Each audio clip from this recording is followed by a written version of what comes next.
It was March of '94 when I first saw what death looked like in daylight. I was 12. Snow was melting in patches across the street, and the trains outside our town still made that low mechanical groan that reminded me of something alive and dying. That morning, I remember my father bursting into my room.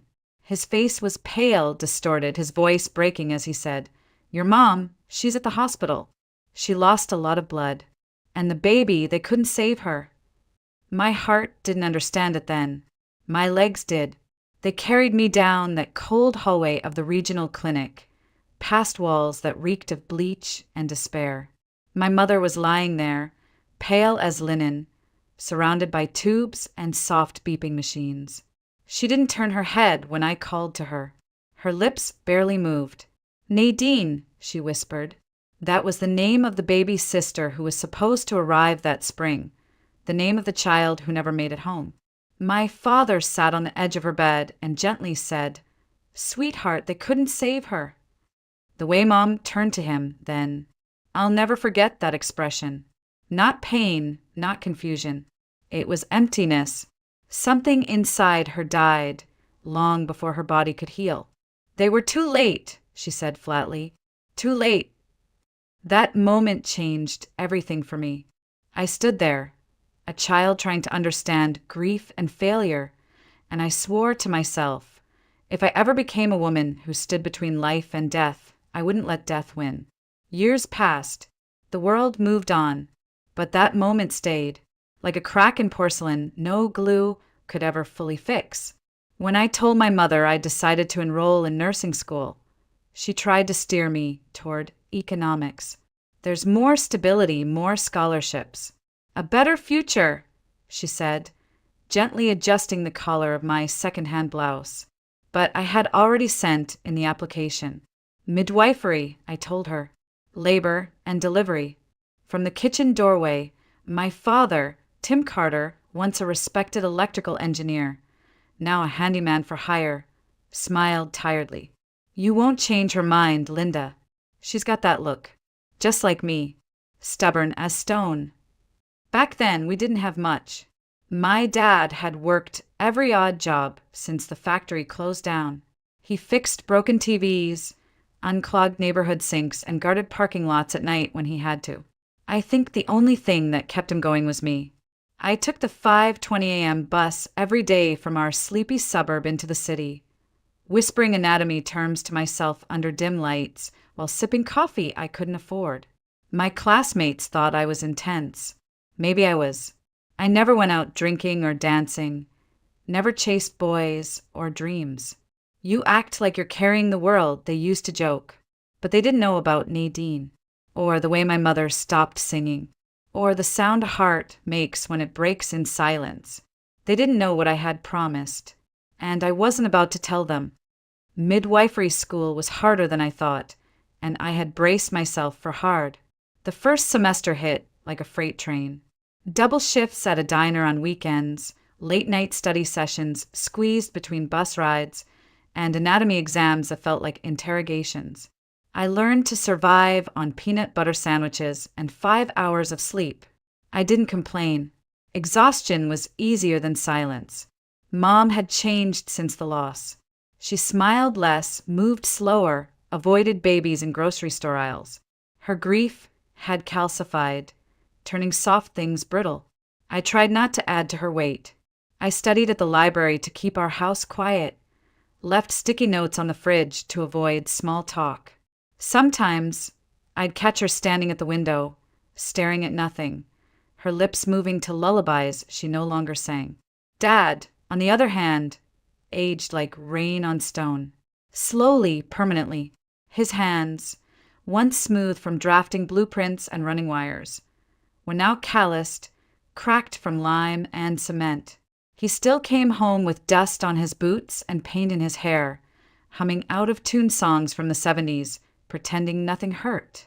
But his eyes told me he hadn't stopped missing Nadine either. My first clinical rotation was at a maternity ward downtown. I wore a borrowed uniform, half a size too big, and tried not to let the seams of my nervousness show. I fainted during my first birth. literally slid down a tiled wall like a broken marionette.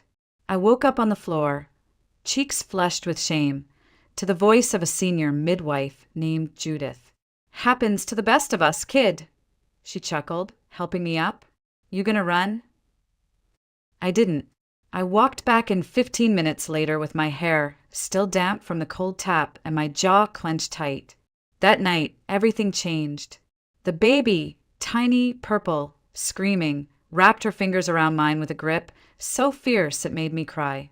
I'd never felt something so small and so alive. The room disappeared. It was just her and me, breath and blood and a heartbeat that had decided to keep going. I knew then. That was it. My place in the world. After that, the fear faded. My hands got steadier. My eyes sharper.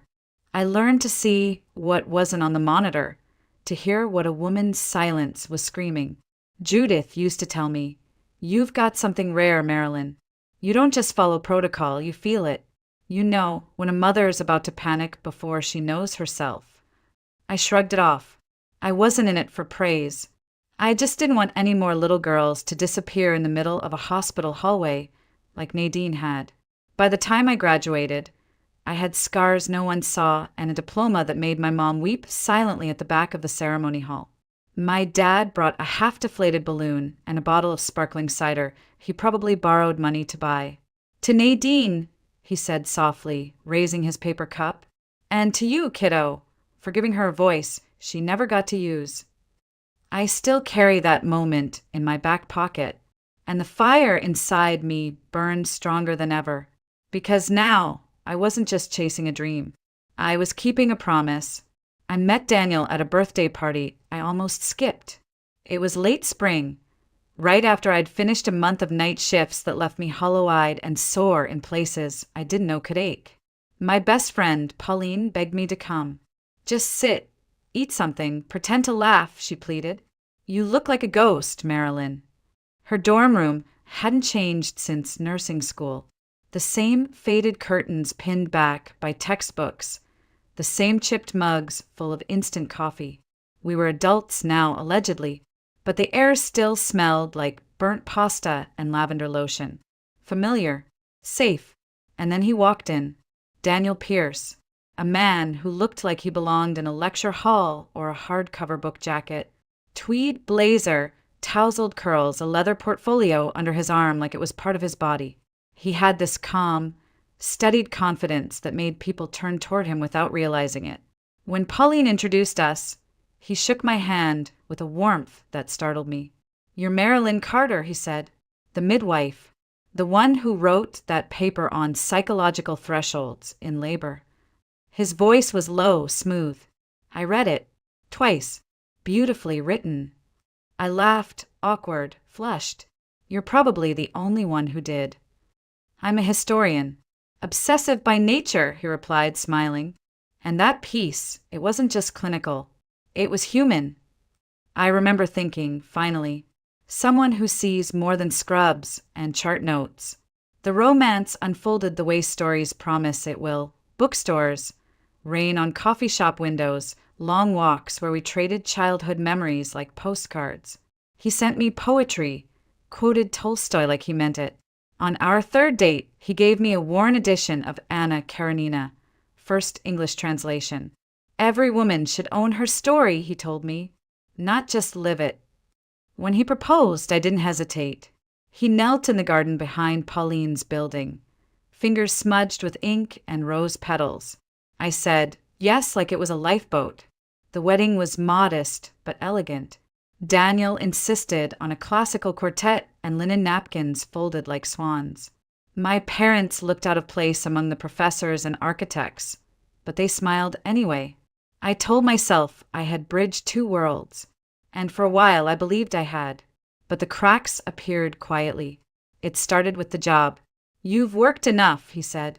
"You're a wife now. Rest. Learn to make a home." I thought it was romantic. A man who wanted to care for me. Then it was the clothes. "That blouse is too loud." The friends. Pauline's unsophisticated. The phone. "I worry when I can't reach you." Just leave it on the table, sweetheart. He never raised his voice, never raised a hand, just the rules, one at a time. A suggestion here, a gentle correction there. He installed a home security system for safety, then cameras in the hallway.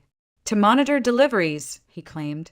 He said I was forgetful, emotional, that maybe I'd be better off with less to manage.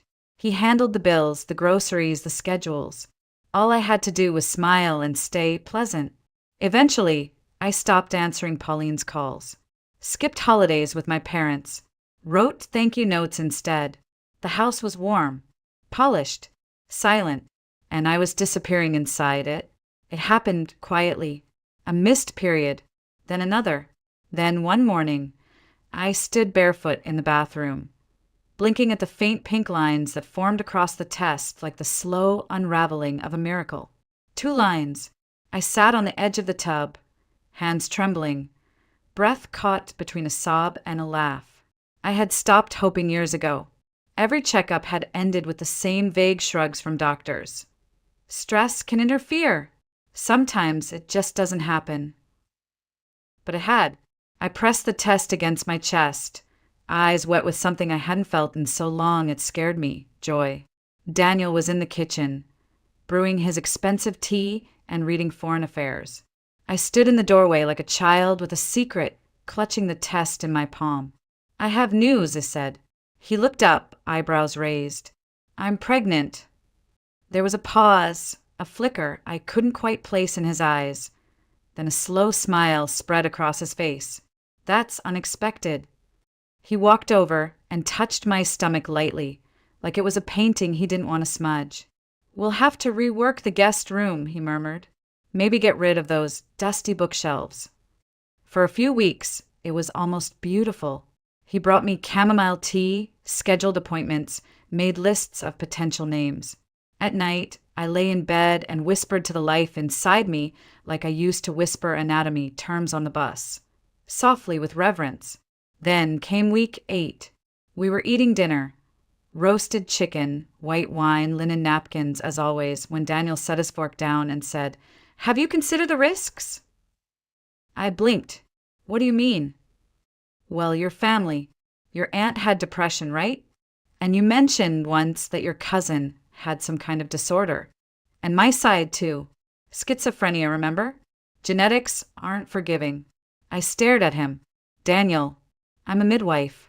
I've helped hundreds of babies come into the world. I know the risks. This is our baby. That's exactly the problem, he said, voice calm as ever.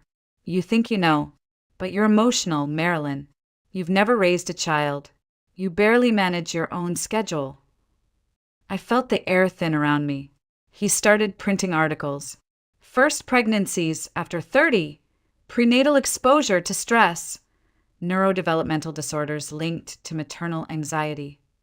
He cornered me in our sunlit kitchen, surrounded by medical jargon twisted into fear. Then came the final blow. A friend of his, a specialist, agreed to see me. Just to be safe, Daniel said. We went. The room was cold. The doctor never looked at me, only at Daniel. He said something about an abnormality in the fetal heartbeat, a spike in my blood pressure. Medically inadvisable, he concluded. We recommend termination. I sat frozen. I want a second opinion. Daniel placed a hand on mine. Marilyn, think about the child. Think about the quality of life. I screamed for the first time in months. Threw a cup across the kitchen wall. Told him I didn't believe any of them. 2 days later, I was bleeding. The ambulance arrived fast. Daniel didn't hold my hand. He stood by the door, arms crossed, like an administrator signing off a difficult case. The last thing I remember before going under was the sterile light above me and the way the nurse looked away when I asked if my baby still had a heartbeat. When I woke up, everything was quiet. Too quiet. I didn't pack much. Just a few changes of clothes, my nursing license, some cash, and the photo of my parents on my graduation day. Dad in his worn blazer, Mom in a floral dress she hadn't worn since Nadine. I left the ring on the kitchen table, beside a note I didn't sign. Daniel wouldn't cry. He'd call it irrational, emotional. Predictable. It didn't matter anymore. I called Pauline, but her number had changed. So I called the only other person I could imagine showing up without asking questions. Bernice Caldwell. She was a retired nurse I had once trained under. A woman built of cotton and steel, with white hair always tied in a bun and a voice that could calm a birthing mother in the middle of a hurricane.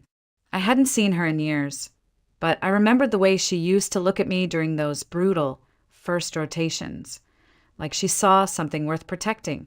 Her voice on the other end of the line was exactly the same. "You come," she said, "no questions. I've got a spare room and a kettle that never turns off." The bus to Mapleford took 6 hours. I sat by the window the whole ride, watching the world blur into green fields and long shadows. I didn't cry. I didn't sleep. I just held onto my bag like it was the only thing tethering me to the earth. Bernice met me at the station in a wool coat 2 sizes too big and a floral scarf, wrapped 3 times around her neck. "You're skinnier than I remember," she muttered, pulling me into a hug that smelled like chamomile and old linen. "That man of yours doesn't know what he lost." Her apartment was small. Books stacked in corners, crocheted blankets on every chair. It was warm in a way that no thermostat could explain. She made tea with lemon and honey, sat me down and waited. I didn't speak for a long time. Then, like a dam breaking, it all came out: the gaslighting, the cameras, the manipulation, the baby I never got to meet. Bernice listened without interruption. When I finally finished, she nodded slowly. "You're not the first woman who's run from the wrong man," she said, patting my hand. "But you're one of the few who did it before she lost herself entirely." The next morning, she handed me a list of nearby clinics. This town's always short on hands, especially good ones. By the end of the week, I had an interview at Mapleford Women's Health Center, a modest clinic on the edge of town. It wasn't much. 2 delivery rooms, aging equipment, and a staff that rotated more often than the seasons. But when I stepped inside, something in my chest shifted, as if the air itself remembered who I used to be. The director, a sharp-eyed woman named Dr. Lacey Monroe, shook my hand and looked me square in the eye. "We've got more births than beds some weeks. You think you can handle that?" I nodded. "Good," she said. "We need women who don't flinch." That night, I sat on Bernice's couch, holding a chipped mug and listening to the wind rattle the windows. For the first time in years, I felt the quiet settle around me, not like a punishment, but like a pause, a beginning. The first few weeks in Mapleford felt like standing barefoot in snow, painful, disorienting, but somehow cleansing. I worked morning shifts at the women's clinic, mostly handling prenatal checkups and postpartum calls. At first, I kept my head down, did what was asked, avoided eye contact. But slowly the rhythm returned. Palpating bellies, charting fetal heart tones, offering whispered reassurance to terrified first-time mothers. It all came back like muscle memory, as if my hands had never forgotten what they were made for. Dr. Monroe didn't smile much, but she noticed. "You don't panic," she said one afternoon after a complicated intake. "You listen. That's rarer than you think." I didn't respond. I wasn't sure how to explain that listening was the only thing that had kept me alive these past few years. Bernice was the kind of woman who never let silence fester. Each evening, she insisted I join her for dinner, even if it was just soup and toast. "No one heals alone," she said. "Not well, anyway." Her apartment was filled with little domestic sounds: the kettle whistling, the clock ticking, the occasional creak of wood shifting with temperature. These were not Daniel's curated silences. These were living sounds, forgiving sounds. She started leaving books on my nightstand: old nursing journals, poetry anthologies, novels with bent spines. "This one helped me after Ed left," she'd say. Or, "This one reminded me who I was before I gave too much away." Sometimes I read them. Sometimes I just let them sit there, like quiet reminders that healing didn't always look like action. Sometimes it looked like stillness, like breath. And then there was him, Dr. Andrew Wallace, the hospital's new attending OB-GYN, Came by the clinic twice a week for high-risk consults. He was younger than I expected. Late 30s maybe, with kind eyes and the kind of calm that didn't need to announce itself. He didn't flirt, didn't pry, just nodded politely and asked thoughtful questions. We didn't speak much at first, but over time we began to orbit each other, crossing paths during difficult cases, exchanging updates in the hallway, sitting side by side during chart reviews in comfortable silence. One evening, after a grueling delivery that ended, well, only by the skin of our teeth, he offered to walk me home. Mapleford was small, and my apartment above Bernice's bakery was just a 10-minute walk down Main Street. The night air was crisp, full of wood smoke and pine. "You're good," he said softly, hands in his coat pockets. "Really good." I shrugged, just trying to stay useful. He paused, then looked at me in a way that felt too steady. "No, you're holding things together. That's different." We didn't touch, didn't make promises, but something shifted that night, not a spark, but a warmth. A small ember, placed carefully where the cold had lived too long. Back at the apartment, Bernice was already steeping chamomile. She raised an eyebrow as I stepped in. "Someone walked you back." I nodded. She handed me a cup. "It's okay, you know." "What is?" "To let someone be kind to you." I didn't answer, but I didn't argue either. It was one of those nights where the world seemed to hold its breath. Late January. Mapleford lay beneath a blanket of thick snow, the kind that muffled sound and bent tree branches with its weight. I was on night duty at the clinic, a rare thing, but we were short-staffed and I didn't mind the quiet. Most of the patients had already been discharged or tucked into prenatal observation. Only one woman remained in early labor, resting with monitors beeping gently at her side. I was finishing my shift notes when I heard it, a sound so faint I almost mistook it for the wind. Then it came again, a low, broken moan, human. I paused, pen midair, ears straining. It was coming from outside. I rushed to the window. Beyond the fogged glass, past the chain-link fence that bordered the back of the clinic, something moved. Something small, slumped near the gate, half hidden by the falling snow. Grabbing my coat and flashlight, I ran. The cold slapped my face the moment I stepped outside. Snow crunched beneath my boots, breath visible in the beam of light cutting through the dark. And then I saw her, a young woman, barely more than a girl, curled around her swollen belly, clothes soaked in blood and fluid, lips blue, eyes wild with pain and fear. Her fingers clutched the frozen ground like she was holding on to the earth itself. Hey, I'm here," I said, kneeling beside her. "My name's Marilyn. I'm a nurse. You're safe now." She shook her head weakly.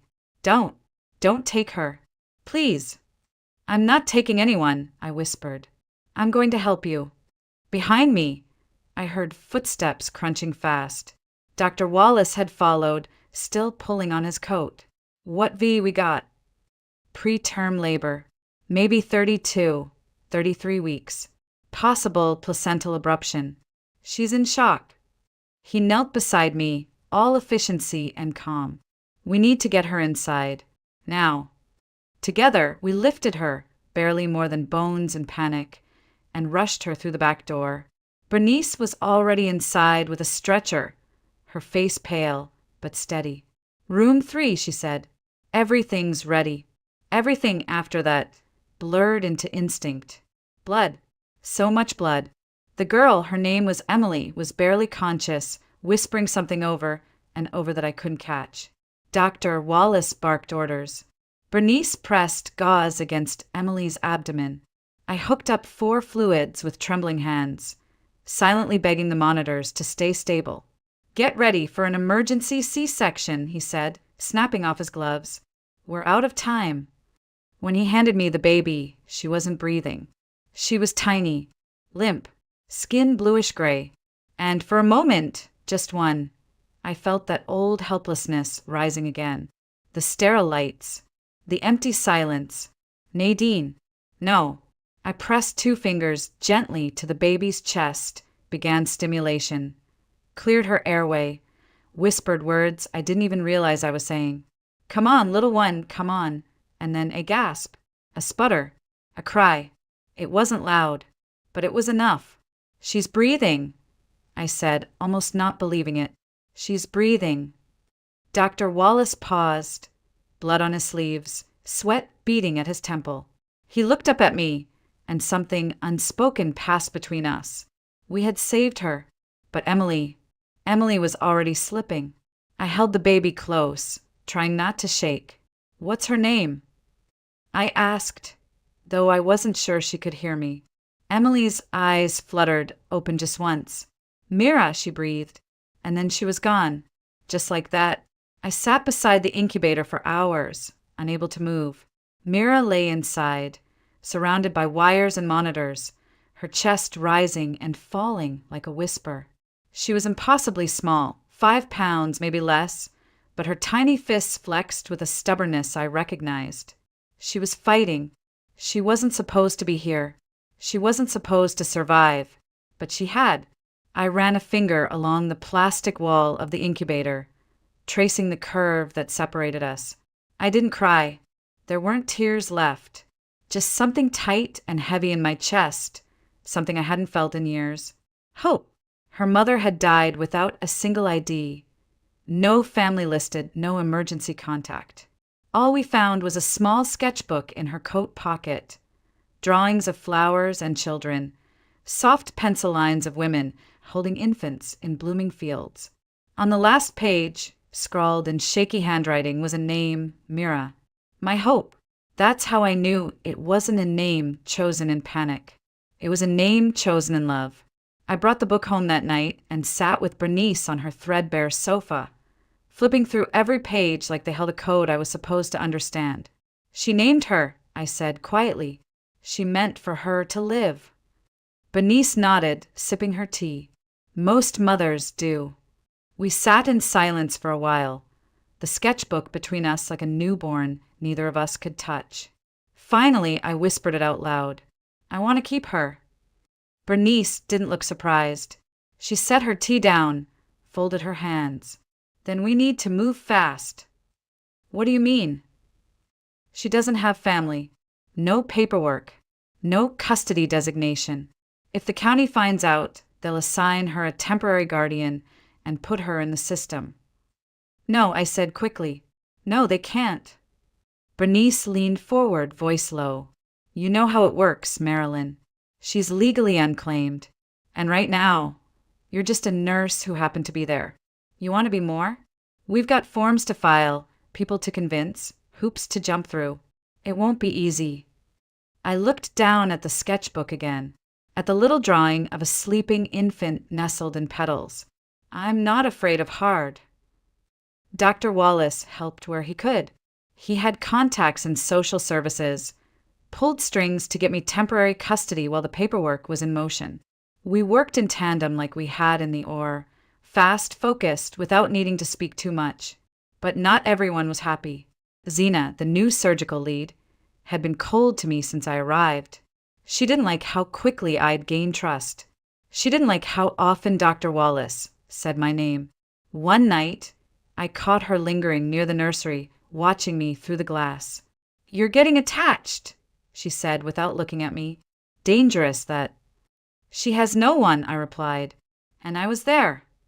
Zena's lips curled. "And yet somehow, you're the one walking out of that, or with a baby in your arms. Must feel powerful." I didn't answer, but something in my chest twisted. I knew that look, and I knew what it meant. A week later, Dr. Wallace grew distant. He passed documents to me through nurses, stopped making eye contact. At first, I thought I'd done something wrong. Then I realized he was protecting me, because Zena had heard too much, and she was waiting to use it. At first, I tried to convince myself it was nothing, that Dr. Wallace was just busy, that the distance in his voice, the way he avoided my eyes, the fact that he hadn't stopped by the nursery once in a week, none of it meant anything. We weren't anything. We had no promises, but I felt it like a door slowly closing and locking from the other side. When I asked Bernice about it, she didn't sugarcoat it. She never did. People like him carry weight, she said. People like Zena, they wait for a slip. Sometimes staying close to someone is the quickest way to see them fall. I didn't respond. I just folded another tiny onesie into Myra's drawer and pretended my chest didn't ache. Then came the knock. It was just after 9, and Mira had finally fallen asleep after another fussy evening. I had been sorting through pediatric paperwork, half awake, half listening to Bernice hum in the kitchen. The knock was firm, measured, a stranger's knock. I opened the door and froze. The man on the porch was tall, broad-shouldered, dressed in a gray wool coat that probably cost more than my monthly rent. His beard was neatly trimmed, his eyes sharp but not unkind. In his hand, he held a slim leather folder. "Marilyn Carter?" he asked, voice low and direct. I nodded, suddenly aware of the heartbeat in my ears. "My name is Daniel Pierce," he said. "I believe you're caring for my daughter." I didn't understand at first. The words made sense, but the meaning didn't land until he opened the folder and handed me a document. Then a second, a photograph, and there she was, Emily, smiling in front of a mural, paint on her hands, belly already rounding beneath a loose t-shirt. Her face was softer, lighter, but unmistakable. "I hired her," Daniel said, 2 years ago, through a surrogacy agency. She was carrying my child. I sank onto the nearest chair.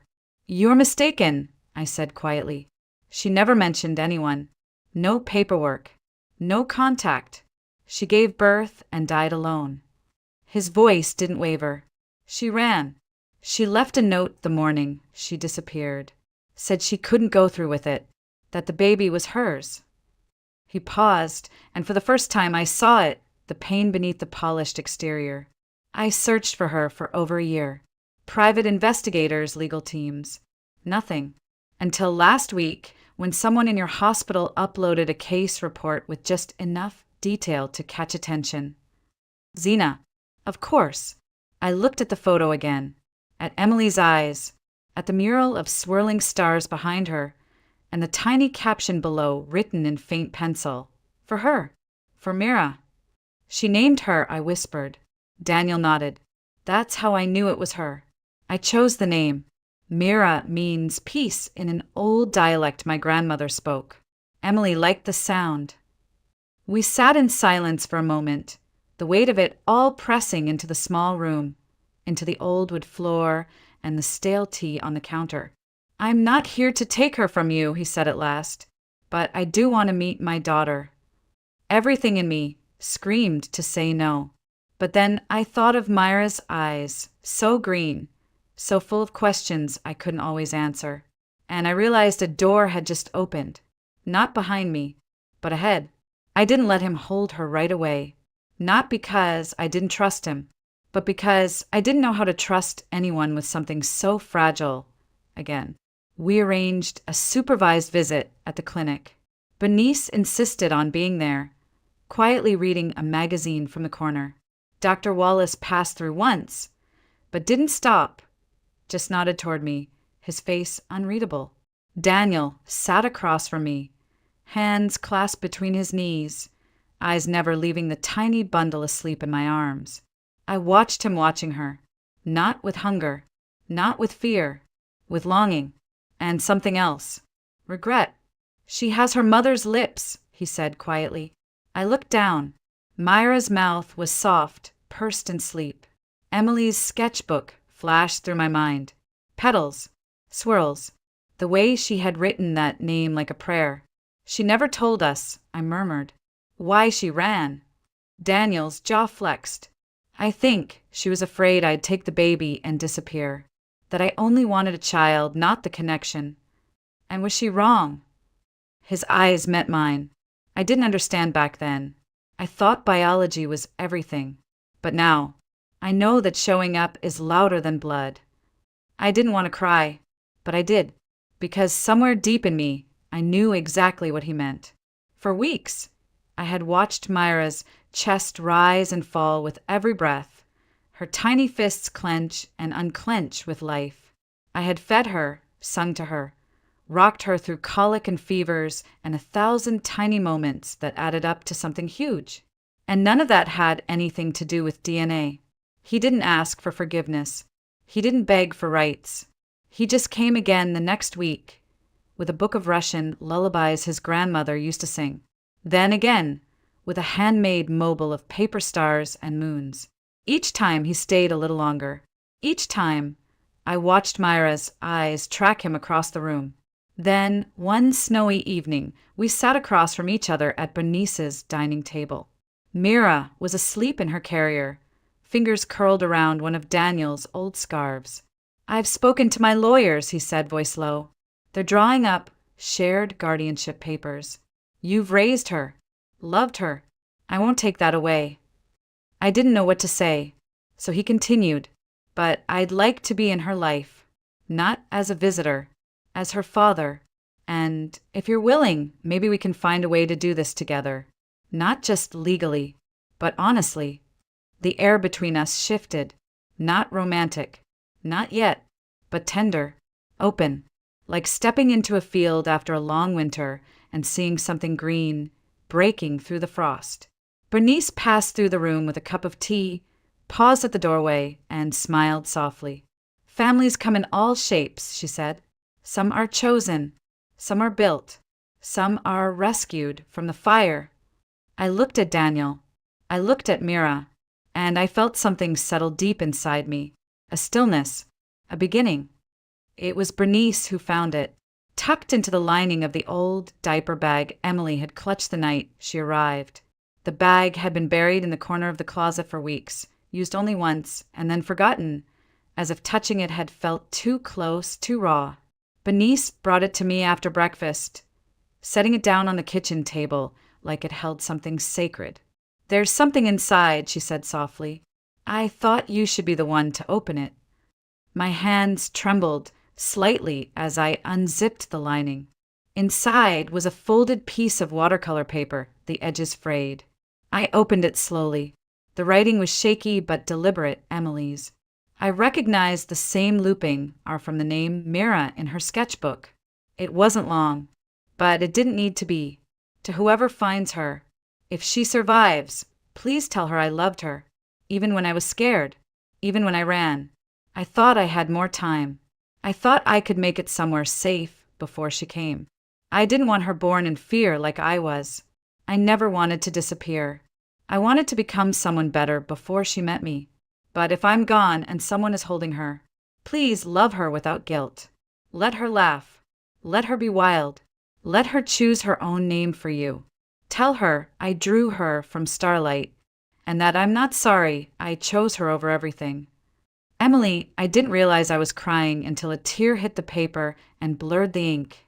I pressed the letter to my chest and sat there for a long time.